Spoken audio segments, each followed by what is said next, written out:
Hello guys. तो आज अपन देखते हैं लिविंग वर्ल्ड्स। लिविंग वर्ल्ड बहुत अच्छा टॉपिक है, बहुत अच्छा कॉन्सेप्ट है इसके पीछे। तो अभी देखते हैं व्हाट इज़ लिविंग, लिविंग क्या है। तो अभी हम वैसे सेलुलर लेवल पे बात करें तो हम बोल सकते हैं जो सेल है वो क्या है, लिविंग है। बोल सकते हैं नहीं बोल सकते, मतलब जो सेल है वो लिविंग है, जिसके पास सेल नहीं है वो नॉन लिविंग है।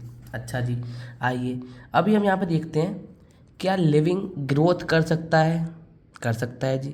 लिविंग है तो बिल्कुल ग्रोथ करेगा। रिप्रोडक्शन कर सकता है, बिल्कुल कर सकता है। मेटाबॉलिज्म होता है उसके अंदर, बिल्कुल होता है। सेलुलर इंटरेक्शन भी होता है। कॉन्शियसनेस, कॉन्शियस यानी change change according to the environment, बिल्कुल होता है जी। अदर फीचर क्या है, जैसे सेल्फ रेप्लिकेटिंग, जो सेल है वो खुद रेप्लिकेट हो सकता है। डीएनए इवॉल्व हो सकता है। पहले हमारे अंदर आरएनए था, जेनेटिक मटेरियल, अब इवॉल्व होते होते डीएनए हो गया, ठीक है ना। तो एक टर्मिनोलॉजी है डिफाइनिंग फीचर। तो डिफाइनिंग फीचर क्या होता है, वह चीज़ जो सिर्फ लिविंग ऑर्गेनिज्म में प्रेजेंट हो, present only in living organism. जैसे कि क्या लिविंग ऑर्गेनिज्म ग्रोथ कर सकता है? कर सकता है, बिल्कुल कर सकता है, सब लोग करते हैं। क्या नॉन लिविंग ऑर्गेनिज्म ग्रोथ कर सकता है? बिल्कुल कर सकता है। कैसे कर सकता है? जब एक कोई माउंटेन है तो वो छोटा छोटा छोटा छोटा पत्थरों से मिल मिल के एक दिन ऐसा पूरा माउंटेन बन जाता है। तो उसने ग्रोथ करी करी तो क्या हम ग्रोथ को डिफाइनिंग फीचर बोल सकते हैं?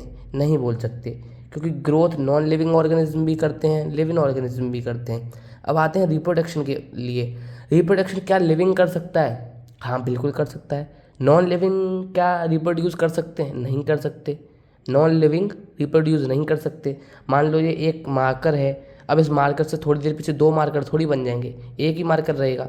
लेकिन फिर भी हम रिप्रोडक्शन को डिफाइनिंग फीचर नहीं बोलते। बोलो क्यों, बताता हूँ। लिविंग ऑर्गेनिज्म रिप्रोडक्शन कर सकते हैं, सही बात है। लेकिन हर लिविंग ऑर्गेनिज्म रिप्रोड्यूस कर सकता है, ये गलत बात है। मतलब ऑल लिविंग ऑर्गेनिज्म रिप्रोड्यूस कर सकते हैं, ये गलत बात है। कैसे, सुनो। जो इनफर्टाइल कपल होते हैं, इनफर्टाइल जो लोग होते हैं, वो रिप्रोडक्शन नहीं कर सकते।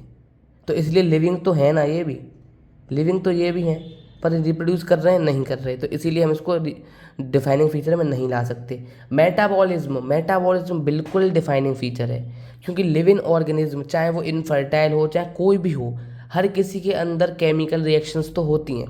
मेटाबॉलिज्म क्या होता है? जो रिएक्शंस हमारी बॉडी के अंदर चलती है ना, उनको बोलते हैं हम मेटाबॉलिज्म, ठीक है ना। सेल्युलर इंटरेक्शन, बिल्कुल। सेल से मिलकर टिश्यू बना होता है, आपने देखा होगा। सेल से मिलकर टिश्यू बना होता है, तो सेलुलर इंटरेक्शन होता है, बिल्कुल होता है लिविंग के अंदर। हर लिविंग के अंदर मिलेगा सेलुलर इंटरेक्शन, सेल से मिलकर कुछ बना होगा। यूनिसेल्युलर में भी सेलुलर इंटरेक्शन होता है। क्योंकि क्यों क्योंकि उसमें सेल से मिलके सेल नहीं बनता, सेल से मिल के टिश्यू नहीं बनता। वो सेल ही इंडिपेंडेंट एग्जिस्टेंस रखता है। वो सेल ही खुद में इंटरेक्शन करके चीज़ें को बनाता रहता है। समझ गए? तो इसको हम बोल सकते हैं, बिल्कुल बोल सकते हैं, सारे लिविंग ऑर्गेनिज्म में सेलुलर इंटरेक्शन होगा ही होगा। कॉन्शियसनेस, ये भी अपना डिफाइनिंग फीचर है। कैसे, मैं आपको बता देता हूँ कैसे। जो कॉन्शियसनेस है ना, जो लिविंग ऑर्गेनिज्म है, कोई भी हो चाहे वो एनवायरनमेंट को देख के चेंज होता रहता है। जैसे आपको पता होगा, एक छुई मुई का पेड़ है, अभी उससे कोई हाथ लगाता है तो सिकुड़ जाता है बेचारा। तो वो कॉन्शियस हो गया ना, हमने उसको छुआ तो उसको स्टिमुलाई गए उसके पास, उसको पता चल गया कि मेरे को कोई आ गया है, तो वो सिकुड़ जाता है, ठीक है ना। तो क्या हुआ, इससे इससे वो कॉन्शियसनेस हुआ, उसने एनवायरमेंट के अकॉर्डिंग चेंज हुआ वो।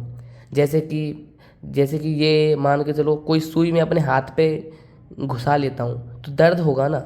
मैं अचानक से हाथ हटाऊंगा, या कोई मेरे गाल पे थप्पड़ मार देता है तो मैं अचानक से गाल पे लगेगी मेरे, तो वो मैं रिस्पॉन्स करूँगा ना, एनवायरनमेंट के अकॉर्डिंग से चेंज होऊंगा। तो उसको हम कॉन्शियसनेस बोल देते हैं, बिल्कुल। अब अदर फैक्टर सुन लीजिए, जैसे सेल्फ रेप्लिकेटिंग, बिल्कुल। सेल्फ रेप्लिकेटिंग मान के चलो, अपने आप रेप्लिकेट होकर डीएनए डबल कॉपी बन जाता है।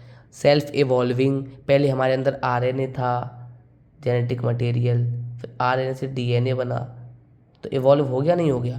बिल्कुल हो गया जी, ठीक है ना। अब आते हैं इस टर्मिनोलॉजी पे।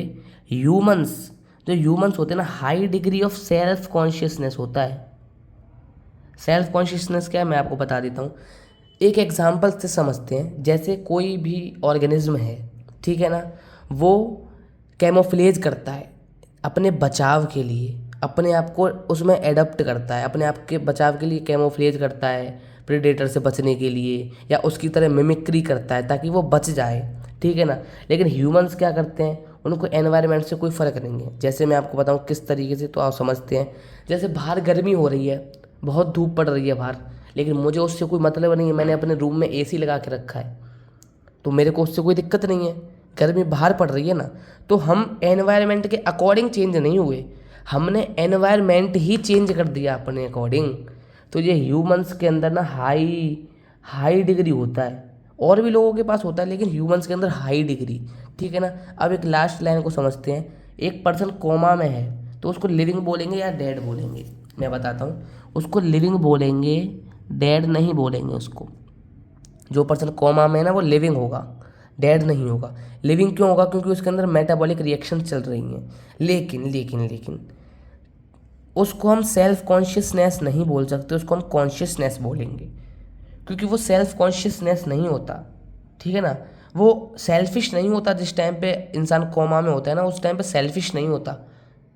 और कॉन्शियसनेस कैसे, कॉन्शियसनेस ऐसे, अगर हम उसको कोई इंजेक्शन लगा रहे हैं, तो वो इंजेक्शन पूरे बॉडी में जाएगा ना। हमने यहाँ पे हैंड पे लगाया वीन्स में, तो वो वीन्स के थ्रू पूरी बॉडी में ट्रांसपोर्ट हो जाएगा।